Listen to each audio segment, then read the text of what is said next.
இது முழுக்க முழுக்க தமிழ்நாடு அரசு திமுக தலைமையிலான தமிழ்நாடு அரசினுடைய நிர்வாக சீர்கேட்டினுடைய ஒரு வெளிப்பாடு. நிர்வாகத்திறனற்ற நபர்கள் அங்க சரியாக செயல்படாததன் காரணமாக ஏற்பட்டிருக்கக்கூடிய ஒரு பெரும் துயர சம்பவம் அப்படிங்கறத நம்ம முதல்ல பதிவு பண்ணிடணும். ஆனா நம்ம அப்படி நம்பிக்கையில போனவங்கல்ல 5 பேர் நமக்கு தெரிந்து உயிரிழந்திருக்கிறாங்க. மற்ற பல பேர் மன ரீதியா நொந்து வெதும்பி போயிருக்கிறாங்க. அந்த அத்திவரதர் விஷயத்தை நீங்க ஹேண்டில் பண்ணலையா? அது உங்களுக்கு சரியா பண்ணாம விட்டீங்களா? நீங்க அப்படிலாம் இல்லையா ஹேண்டில் பண்ணீங்களா? நல்லதா 40 லட்சம் பேர் மொத்தத்துல அத்திவரதர். இப்போ நீங்க முன்கூட்டியே இதுதான் போற வழியா இருக்கணும், இதுதான் வர வழியா இருக்கணும், இந்த மாதிரி இடத்துல அவங்க பார்க்கணும் அப்படிங்கிற திட்டமிடல இல்லாம ஏங்க நிகழ்ச்சி நடத்துறீங்க நீங்க? அவங்களுக்கு தான் லிம்கா புக் ஆஃப் ரெக்கார்ட்ல இடம் பெறணும்ன்ற ஒரு டார்கெட் இருக்கு. 10 நாட்களுக்கு மேல அழைப்பு விடுக்கிறாங்க. மத்திய அரசின் ஏர்போர்ட் சார்பாகவும் தமிழ்நாடு அரசாங்கத்தின் சார்பாகவும் மக்களுக்கு அழைப்பு விடுக்கிறாங்க, வந்து பாருங்க, கலந்துக்கங்க அப்படின்னு சொல்றாங்க. அவங்களுடைய டார்கெட் இதை உலக சாதனையா மாத்தணும்ன்றதுதான். இல்ல, சாதனை மிக மிக மோசமான ஒரு சோதனையா மாறி இருக்குல்ல, மிக மோசமான ஒரு சோகமான நிகழ்வா மாறி இருக்குல்ல. ஏன் நான் முதலமைச்சர் அழைப்பு விடுத்தார், ஏர்போர்ட் சார்பாக அழைப்பு விடுத்தாங்க, கேம்பெயின் பண்ணி வர வச்சாங்க. ஏன் இதை நான் அழுத்தமா சொல்றேன் அப்படின்னா, கொல்படுத்து போய் நீங்களா போய் பாக்குறீங்க ஏர்போர்ட்ஸ்க்கு போகும்போது இது என்ன மாதிரியான வார்த்தைங்க? இது என்ன மாதிரியான வார்த்தை? என்ன மாதிரியான அணுகுமுறை இது? இது மிக கேவலமான கீழ்த்தரமான புத்தியுடையவர்கள் பேசக்கூடிய பேச்சுங்க. கொழுப்பு எடுத்துட்டு போய் வெயில்ல போய் பாக்குற அப்படின்னா நீங்க ஏசி ஏர் கூலர் போட்டுப்பீங்க, நீங்க கண்களுக்கு குளிர்ச்சியா கண்ணாடிகளை போட்டுப்பீங்க. ஒரு மக்களுடைய கோபம் அப்படிங்கிறது எப்ப உண்மையிலேயே வெளிப்படும் அப்படின்னா, மக்களின் நண்பன் தான் காவல்துறை நீங்க சொல்லிட்டு இருக்கீங்க. அந்த காவல்துறை வாகனத்தை ஒரு பெண்மணி தன்னுடைய உச்சபட்ச கோபத்தோட போட்டு அடின்னு அடிக்கிறாங்க. போக்குவரத்து ஊழியர்கள் பெண்கள் அங்க வரிசையில நிக்கிறாங்க, பெண் காவலர்கள் நிக்கிறாங்க, அவங்களுக்கு குடிக்க தண்ணி கொடுக்கலங்க. நீங்க என்னங்க நடத்திக்கிட்டு இருக்கீங்க? எதுக்கு நீங்க இந்த ஏற்பாடு பண்ணீங்க? ஏற்பாடே பண்ணாம ஏங்க நிகழ்ச்சி நடத்துறீங்க? நீங்க நீங்க அரச வேண்டுமென்றே திட்டல, வேண்டுமென்றே குறை சொல்லல. நிகழ்ந்திருப்பது 5 மரணங்கள்ங்க. 5 மரணம். அந்த 5 மரணம் ஒண்ணுமே இல்ல அருண். இதே நிகழ்வு ஒரு பாஜக ஆளக்கூடிய ஒரு மாநிலத்துல நடந்திருந்தது அப்படின்னா,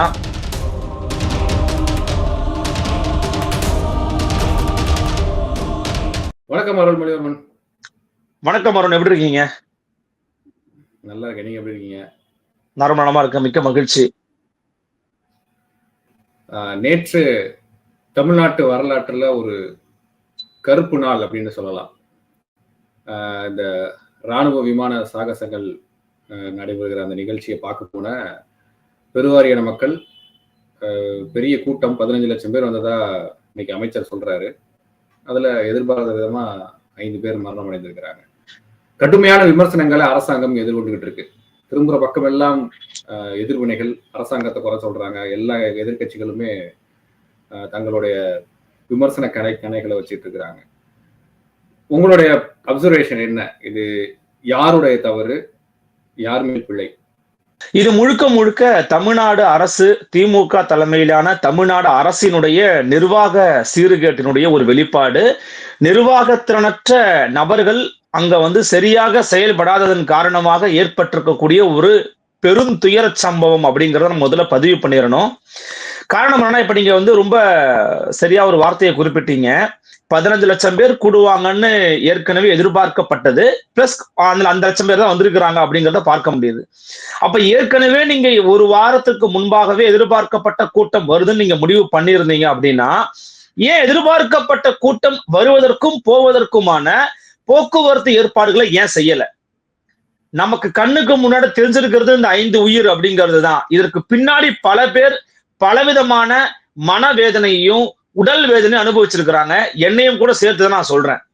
நேற்று என்னுடைய நண்பர் என்னுடைய அலுவலகத்துல என்னோட பணி செய்யற என்னுடைய சகா அவரோட குடும்பத்தோட போகலான்னு திட்டமிட்டு இருந்தாருங்க.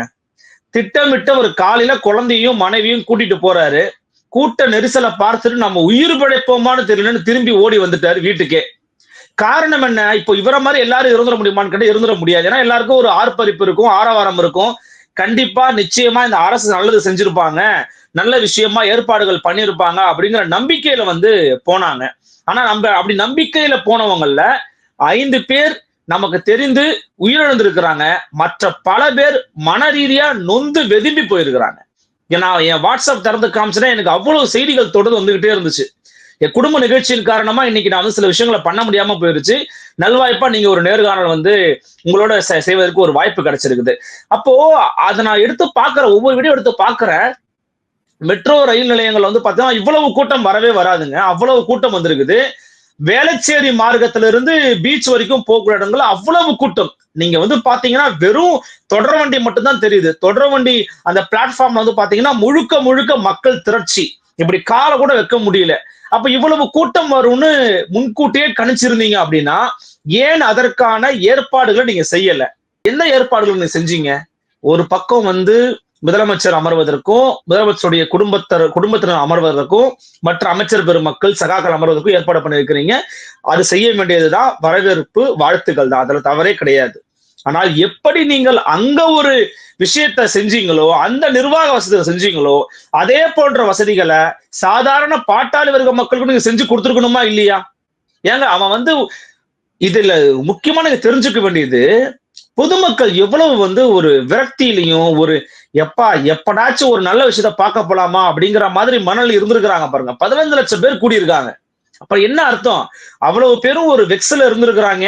வெளியில வந்து நம்ம கொஞ்சம் நாலு இடத்த பார்த்து 4 பேரை பார்த்து ஆசுவாசப்படுத்தி போகணும் வந்தா மூச்சு கூட விட முடியாம மூச்சு திணறி 300 பேர் மயங்கி விழுறாங்க அப்படிங்கிற செய்தியை கேட்கும்போது நமக்கு ரொம்ப அதிர்ச்சியாகவும் வேதனையாகவும் கோபமாகவும் இருக்குதுங்க. ஏன் இந்த மூன்றையுமே நான் சொல்றேன் அப்படின்னா, இவ்வளவு பேர் வந்திருக்கிறாங்க அப்படின்னும் போது இதற்கு முன்னாடி பல கூட்டங்களை சமாளிச்சிருக்கிறாங்க இதே தமிழ்நாடு அரசு.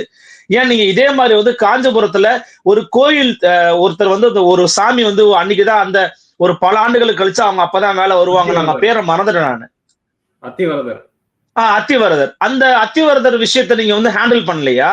அது உங்களுக்கு சரியா பண்ணாம விட்டீங்களா? நீங்க அப்படிலாம் இல்லையா ஹேண்டில் பண்ணீங்களா? நல்லதான். 40 லட்சம் பேர் மொத்தத்துல வந்து அத்திவரதரை தரிசிச்சுட்டு போயிருக்காங்க. பாத்துருப்பாங்கல்ல. அப்ப அது மட்டும் பல கோயில்கள், இப்ப நீங்க வந்து அழகர் ஆத்திர இறங்குற நிகழ்வா இருக்கட்டும், திருச்செந்தூர் முருகன் கோயில் நிகழ்வா இருக்கட்டும், இங்கெல்லாம் வந்து லட்சக்கணக்கான மக்கள் ஒரு இடத்துல திரள்வாங்க. கடற்கரை பகுதிகள்ல, ஆற்று பகுதிகள்ல திரள்வாங்க. அப்போ அங்கெல்லாம் இந்த மாதிரியான நிகழ்வுகள் ஏற்படல. அப்போ இங்க ஒரு மாஸ் கிரவுட் கூடுனது பிரச்சனை கிடையாது. அவங்க அந்த இடத்துல இருந்து வெளியேற முடியாமல் தவித்ததுனால்தான் இந்த கரெக்ட். எக்ஸாக்டா சொன்னீங்க. என் நண்பர் பகிர்ந்த அந்த வார்த்தையை அப்படின்னு நான் உங்கள்கிட்ட பகிர்ந்துக்கிறேன். ஏன்னா இது என்னோட வார்த்தை கிடையாது. ஏன்னா நேரில் போய் அனுபவிச்சு அவர் சொன்னதுனால நான் அந்த வார்த்தையை பதிவு பண்றேன். ஓப்பனாவே சொல்லிடுறேன். நாங்க போகும்போது நாங்க வந்து சரி கொஞ்சம் சமாளிச்சிடலாம் அப்படின்னு பார்த்தோம். முடிஞ்ச பிறகு போகும்போது வெறும் மக்கள் தான் இருக்கும். காவல்துறையே கண்கள்ல படல, போக்குவரத்து ஊழியர்களே கண்கள்ல படல, வெறும் மக்கள் தாங்க நாங்க இருக்கிறோம். எங்களை கட்டுப்படுத்துறதுக்கோ அல்லது வழி சொல்லி இந்த நெறிப்படுத்துறதுக்கோ யாருமே இல்லைங்கிறாங்க. அப்ப நீங்க முன்கூட்டியே இதுதான் போற வழியா இருக்கணும், இதுதான் வர வழியா இருக்கணும், இந்த மாதிரி இடத்துல தான் அவங்க பார்க்கணும் அப்படிங்கிற திட்டமிடல இல்லாம ஏங்க நிகழ்ச்சி நடத்துறீங்க நீங்க? அல்லது நிகழ்ச்சி யாருக்கு நடத்துறோம் அப்படின்னா யாருக்கும் அனுமதி கிடையாது, தமிழ்நாடு அரசினுடைய பிரதிநிதிகள் தான் பார்ப்பாங்கன்னு சொல்லிட்டு போங்க. ஏன் பொதுமக்களை கூப்பிடுறீங்க? பொதுமக்களை வர வச்சு இப்படி 5 பேரை சாகடிக்கிறதுக்காக கூப்பிடுறீங்க?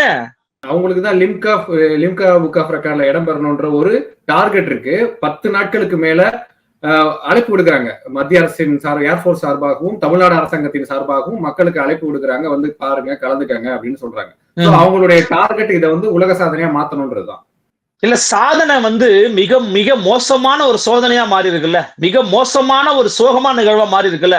5 பேர் உயிரான சாதாரணமான விஷயமாங்க உங்களுக்கு? இதே சென்னை மாநகர காவல்துறை, நான் ஒன்னே சொல்லிடுறேன், ஒரு ரவுடி வந்து கஸ்டடியில இருக்கிறவர் ஒருத்தர் தப்பிச்சு போறாரு அப்படின்னு சொல்லி போட்டு அவர் பல பேரை என்கவுண்டர்ஸ் பண்ற காட்சிகள் நம்ம தமிழ்நாட்டில் பார்த்துக்கிட்டு தானே இருக்கிறோம். அப்ப அந்த காவல்துறைக்கு சாதாரண மக்கள் வந்து பாக்குறாங்க, ஒரு மகிழ்ச்சியா ஒரு நாளை கொண்டா நினைக்கிறாங்க அப்படின்னா அப்ப அவர்களுடைய பாதுகாப்புல நீங்க எவ்வளவு அக்கறை செலுத்தி இருக்கணும். தப்பிச்சு போனவங்க எல்லாம் தானா உயிர் தப்பிச்சு போயிருக்காங்க. நீங்க ஞாபகம் வச்சுக்கோங்க. அவங்க எல்லாம் நம்ம எப்படியாச்சும் பழிச்சிடணும், அவங்களா தப்பிச்சு போனாலும் உயிர் பழிச்சிருக்கிறாங்க. இன்னும் இவங்க வேற ஏதாவது நெருக்கடி கொடுத்துருந்தாங்கன்னா இன்னும் பல உயிர்கள் போயிருக்குமோ நமக்கு பயமா இருக்குது. நம்ம பாக்குறோம்ல அந்த உயிரிழந்தவருடைய குடும்பம் என்ன பேசுறாங்க. இதே மெரினா பீச்ல தானங்க ஜல்லிக்கட்டு ப்ரொடெஸ்ட் நடந்துச்சு. இதை விட அதிகமா மக்கள் கூடின இடம். ஆமா வந்தாங்க, இளைஞர்கள் வந்தாங்களே.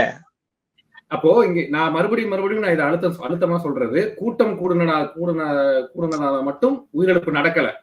அவங்க முடக்கப்பட்டிருக்க, வெளியேற முடியாமல் முடங்கினதுனாலதான் உயிரிழப்பு ஏற்பட்டிருக்கு. ஏன் நான் வந்து முதலமைச்சர் அழைப்பு விடுத்தார், ஏர்போர்ஸ் சார்பாக அழைப்பு விடுத்தாங்க, கேம்பெயின் பண்ணி வர வச்சாங்க.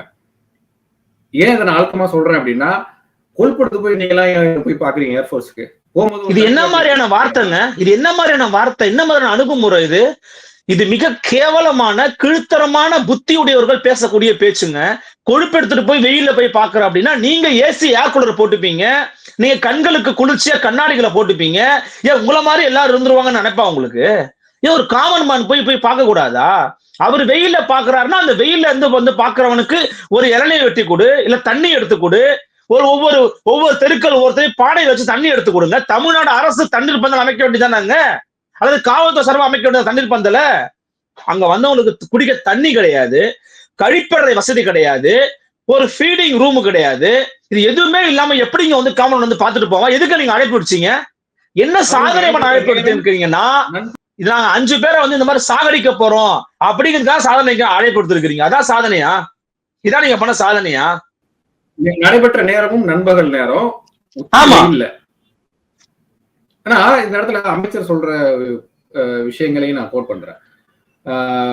ஆயிரக்கணக்கான பெட்ஸ் வந்து கிட்டத்தட்ட 8000 பெட்ஸ் கிட்ட தமிழ்நாட்டுல சென்னையில இருக்கக்கூடிய அனைத்து மருத்துவமனைகள்லயும் தயார் நிலையில இருந்துச்சு. நூற்றுக்கணக்கான மருத்துவர்கள், ஆம்புலன்ஸ்கள், இந்த மாதிரியான பல்வேறு ஏற்பாடுகளையும் செஞ்சிருந்தோம். போதுமான அளவுக்கு ஏற்பாடுகள் செஞ்சிருந்தோம் அப்படின்னு நேற்று மா சுப்பிரமணியன் நைட்டு 9:30 மணிக்கு அறிக்கை வர்றாரு. இன்னைக்கு பிரஸ் மீட்லயும் சொல்றாரு. சோ இது அரசியல் ஆக்காதீங்க அப்படின்றாரு. இல்ல, நம்ம என்ன கேட்கறோம்னா, ஐயா மாசுவோட கருத்து மேபி அவர் வந்து இந்த மாதிரியான ஏற்பாடுகளை பண்ணிருக்க வாய்ப்புகள் இருக்கு. இன்னொன்று, இந்த மாதிரி பெரிய நிகழ்ச்சிகள் பண்ணும்போது ஏற்பாடுகள் பண்றது இயல்புதான். நாம எந்த ஏற்பாடை செய்யல அப்படின்னு சொல்றோம் அப்படின்னா, மக்கள் அங்கிருந்து வெளியே போறதுக்கான ஏற்பாடை காவல்துறை செய்யல. தமிழ்நாடு முதலமைச்சரின் சட்டை பையில் இருக்கக்கூடிய அந்த காவல்துறை இந்த விவகாரத்துல சுணக்கம் காட்டியிருக்காங்க, சரியான நிர்வாகத்தை அவங்க செயல்படுத்தல அப்படிங்கறத நம்ம சொல்றோம். மருத்துவமனையோ ஆம்புலன்ஸையோ மருத்துவர்களையோ அங்க உட்கார்ந்துகிட்டு இருக்க முடியாது, நான் புரிஞ்சுக்கிறேன். ஆனா அவர்களை திசை வழிபோக்கு காமிக்கணும்ல. எந்த வழியா வரணும், எந்த வழியா போகணும், எங்க நீங்க சிறுநீர் கழிக்கலாம், எங்க நீங்க குடிநீர் அருந்தலாம், எங்க நீங்க ஓய்வெடுக்கலாம், இப்படிங்கிற மாதிரி இடத்தையாவது நீங்க ஏற்படுத்தி இருக்கணும்ல. எதுவுமே இல்லையாங்க. எதுவுமே இல்லாத போது அப்ப யாருடைய பிழை? அப்ப ஏற்பாடு செய்தவருடைய பிழையை தான் நம்ம பாக்குறோம். முன்கூட்டியே நீங்க என்ன நினைக்கிறீங்கன்னா, ஒருத்தர் மயங்கி விழுந்த பிறகு, ஒருத்தர் அடிபட்ட பிறகு, ஒருத்தர் காயம்பட்ட பிறகு, ஒருத்தர் மரணித்த பிறகு நடக்கக்கூடிய நிகழ்வுகள் தான் நீங்க சொல்ற இடமெல்லாம். மருத்துவமனைக்கு போகணும், ஆம்புலன்ஸுக்கு போகணும், எல்லாம் மருத்துவர்கள் தயாரா இருக்கிறாங்க, பெட் தயாரா இருக்கு. அதெல்லாம் முன்னாடி ஏன் அவங்கள கீழே விழ வைக்கிறீங்க? ஏன் அவங்கள மரணிக்க வைக்கிறீங்க? ஏன் அவங்கள மயக்கம்பட வைக்கிறீங்க? ஏன் அவங்கள காயம்பட வைக்கிறீங்க தான் நம்ம கேள்வி. திரும்ப திரும்ப நம்ம வெளியேறக்கூடிய பகுதி அடைக்கப்பட்டதுனாலதான் அவன் ஏறி கூச்சு போறான். நீங்க பாத்திருப்பீங்க, அந்த கூவாத்துக்கு மேல அந்த உடஞ்ச பாலத்துல உயிர் ஆபத்தான நிலையில அவங்க தாண்டி போறாங்க. ஆமா, அவர்கள் வெளியேற முடியாமல் தடுக்கப்பட்டிருக்கிறார்கள். வெளியே நீங்க ரோட்ல நடந்து போயிருந்தா கூட ஏதோ ஒரு கடையில தண்ணி வாங்கி குடிச்சிட்டு போயிருப்பான். அப்போ விஐபிக்கள் வெளியேறுவதற்காக சாலைகள் முடக்கப்பட்டிருக்கு. இது அங்க இருந்தவங்க சொன்னது, அங்க பாதிக்கப்பட்டவங்க சொன்னது. அதாங்க உண்மை.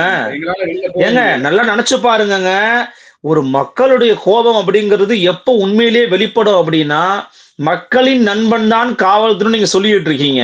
அந்த காவல்துறை வாகனத்தை ஒரு பெண்மணி தன்னுடைய உச்சபட்ச கோபத்தோட வந்து போட்டு அடின்னு அடிக்கிறாங்க.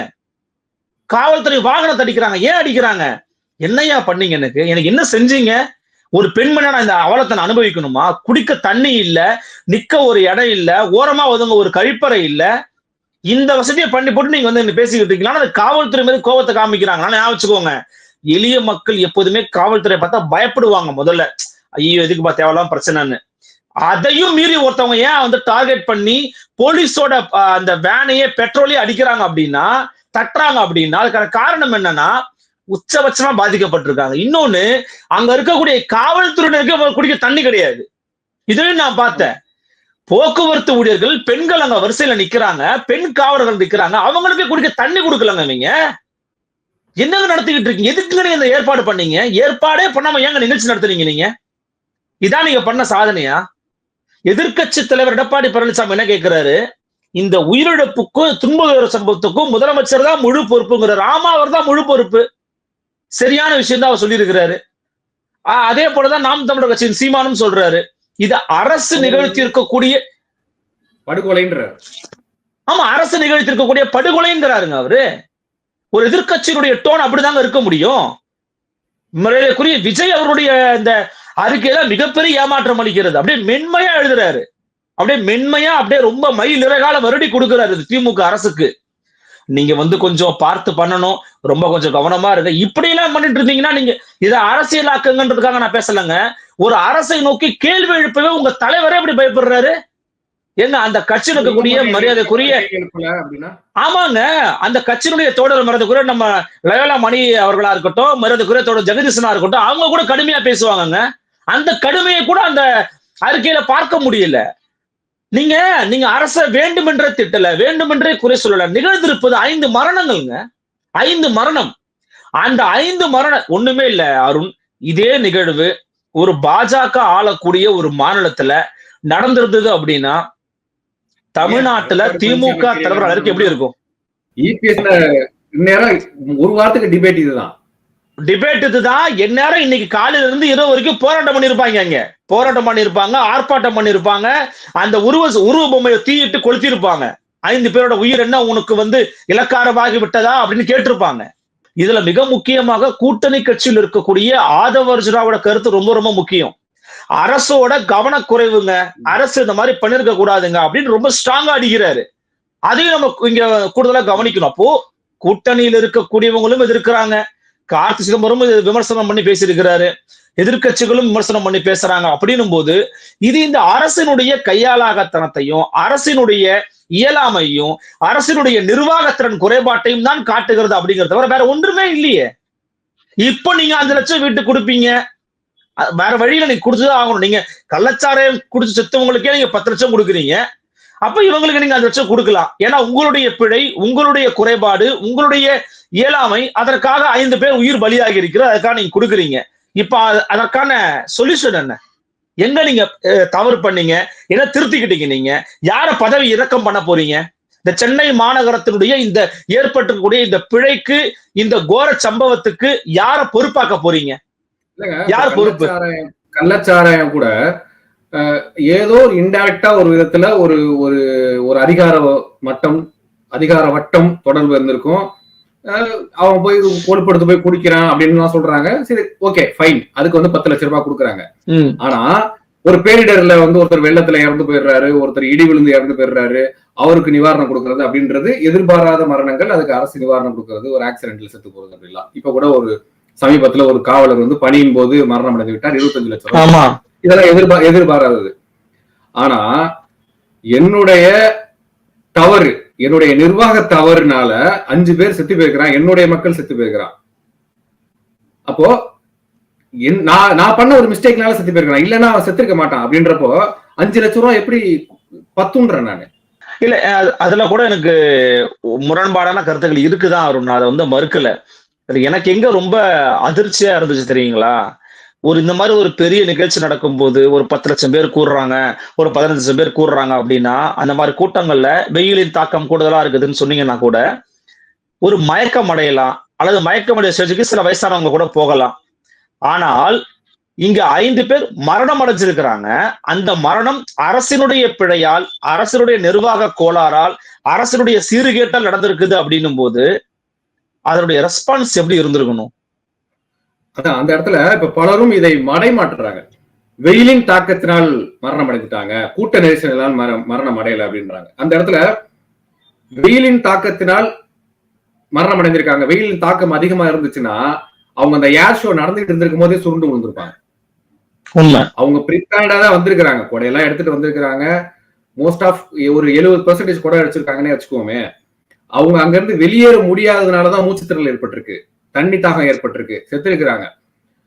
பல பேர் மருத்துவமனையில் அனுமதிக்கப்பட்டிருக்கிறாங்க. வெயிலின் தாக்கம் காரணமாக இருந்தால் அவர்களால் அங்க நின்றுட்டு இருக்கும் போதே, அந்த ஏர் ஷோ நடந்துட்டு இருக்கும் போதே அவங்க மயக்கப்பட்டு விழுந்திருப்பாங்க. அப்போ காரணம் வெயில் அல்ல, அவர்கள் அங்கிருந்து வெளியேற முடியாமல் முடக்கப்பட்டதுதான்.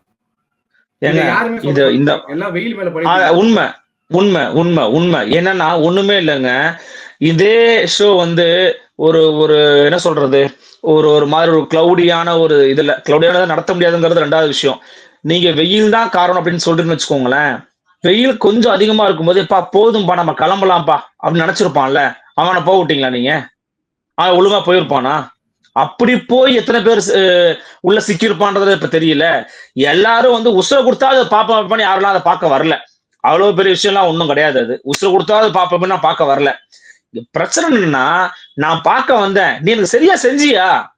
உடனே எல்லாத்துக்கும் எடுத்துக்கிறாங்க. கிரிக்கெட் ஸ்டேடியத்துக்கு போகும்போது எப்படி போறாங்க, இதுக்கு போகும்போது எப்படி போறாங்க. ஏன்னா நீ அப்புறம் எதுவும் பண்ணலையேடா.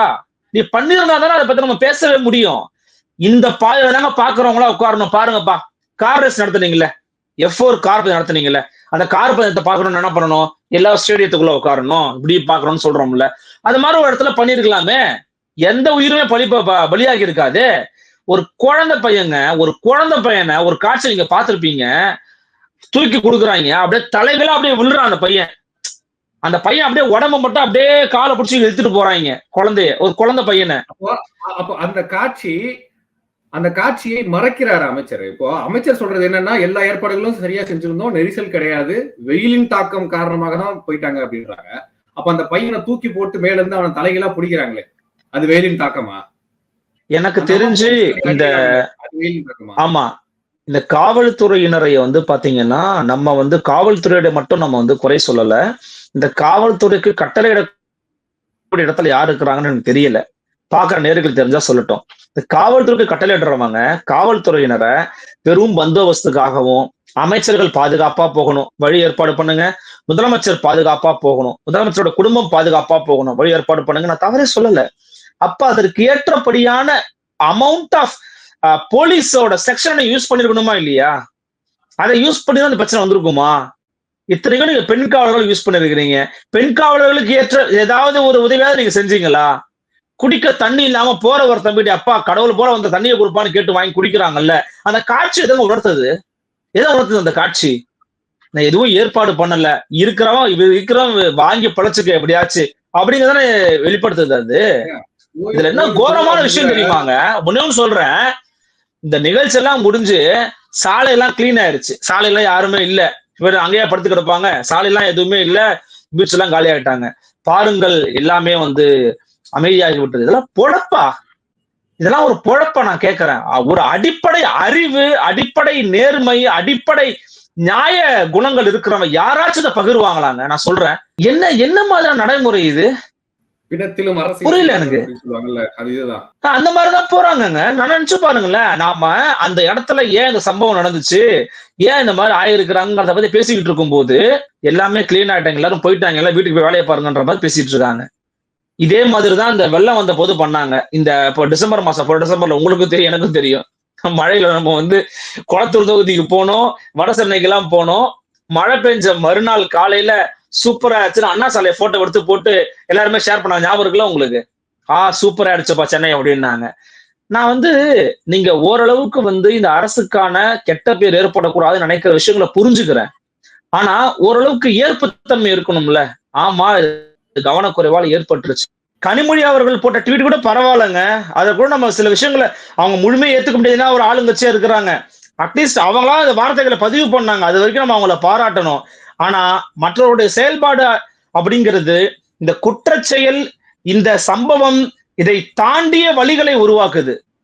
அதுக்கு அந்த மரணத்தையும் தாண்டிய வழியை உருவாக்குறது என்னன்னா, நீ எல்லாம் எதுக்கு போன, உனக்கு என்ன வெயில்ல போய் வேலை, இவன் குடும்பத்தை விட்டு இவன் ஏன் போனா, இப்படின்னு கேட்கிற கேள்வி இருக்குல்ல, இது மேட்டுமை தன்மையோடு அணுகக்கூடிய ஒரு கேள்வி. ஏன் நீ அப்படிப்பட்ட ஒரு எண்ணம் இருந்துச்சுன்னா முதலமைச்சர் உட்கார்ந்த மாதிரியும், முதலமைச்சருடைய மனைவி உட்கார்ந்த மாதிரியும் இருக்கைகளை கொடு, ஏர் கூலரை கொடு, கண்களுக்கு அணிந்து பார்க்கக்கூடிய கண்ணாடியை கொடு, அவங்களும் ஜாலியா பார்த்துட்டு போயிருப்பாங்க. பார்க்கலாம். பல்வேறு தரப்பினரும் தங்களுடைய எதிர்ப்புகளை பதிவு பண்ணிட்டு இருக்கிறாங்க. இதுக்கு முழு பொறுப்பேற்க வேண்டியது அரசாங்கம் தான் அப்படின்னு சொல்றாங்க. இன்னும் சில பேர் எக்ஸ்ட்ரீமா போய் அரசு முதல்வரும் துணை முதல்வரும் பதவி விலகணும், இத இந்த 5 பேர் உயிருக்கு பதில் சொல்லி அப்படின்னு அவங்களுடைய கருத்தையும் சில கட்சிகள் வெளிப்படுத்திட்டு இருக்கிறாங்க. ஏற்கனவே நம்ம நொச்சிக்குப்பத்துல அந்த மீனவர்கள் அவங்களுடைய கடையை அப்புறப்படுத்தணும், இத ப்ளூ பிளாக் பீச்சா மாத்த போறோம், மெரினா பீச் அப்படின்ற ஒரு காரணத்தை சொன்னாங்க. இன்னைக்கு வந்து லிம்கா புக் ஆஃப் ரெக்கார்ட்ல இடம் பெறணும் அப்படின்னு சொல்லி இன்னைக்கும் மக்களை வஞ்சிக்குது இந்த அரசு அப்படின்ற பல்வேறு விமர்சனங்கள். அதாவது இந்த பல பெயர் பெறுறதுக்கும் பல சாதனைகளை படைக்கிறதுக்கும் மக்களை நீங்கள் சித்திரவதைப்படுத்துறீங்க, வஞ்சிக்கிறீங்க, வதைக்கிறீங்க அப்படின்ற குற்றச்சாட்டுகள் இந்த திமுக அரசாங்கத்தின் மீது பல்வேறு நிகழ்வுகள்ல பார்க்க முடியுது. மக்கள் அனைத்தையும் பார்த்து கொண்டுதான் இருக்கிறார்கள். மக்கள் முடிவெடுப்பார்கள் அப்படின்னு நம்புவோம் அருள். ரொம்ப நன்றி. நிச்சயமா ரொம்ப நன்றி. நீங்க குறிப்பிட்டீங்க, நிறைவா அது சொல்லிடுறேன். ஏன்னா முதலமைச்சர், துணை முதலமைச்சரோ பதவியில உங்களை கேட்கல. குறைந்தபட்சம் உங்கள் பதவியினுடைய அதிகாரத்தை பயன்படுத்தி அந்த அதிகாரத்தினுடைய தன்மையை புரிந்து கொண்டு நல்ல முடிவுகளையும், ஒரு நிகழ்வு நடந்துருச்சா அதை எப்படி ஏற்றுக்கொள்கிறோம் அப்படிங்கிற பக்குவத்தையும் தயவு செஞ்சு ஒரு சுற்றுக்கூடிய சகாக்களுக்கு சொல்லுங்க. அது மட்டும் இல்லாம துணை முதலமைச்சராக பதவியேற்றிருக்கக்கூடிய மரியாதைக்குரிய உதயநிதி ஸ்டாலின் அவர்கள் இது போன்ற சம்பவங்கள் ஏற்படும் போது நிச்சயமா உதயநிதி அவர்களையும் கேள்வி கேட்பாங்க. ஏன்னா அடுத்த கட்ட கட்சியின் முகமாகவும் ஆட்சியின் முகமாகவும் அவர்தான் இருக்கிறார். எனவே அவர் இன்னும் கூடுதலாக விமர்சிக்கப்படுவார் அப்படிங்கிறத நம்ம அவர் கவனத்தில் கொண்டு நடவடிக்கைகள் அவர் எடுக்க வேண்டும் அப்படிங்கிற நான் என்னுடைய கோரிக்கையும் வைத்துக் கொள்கிறேன். ரொம்ப நன்றி அருள். நிச்சயமா நன்றி அருள். நன்றி.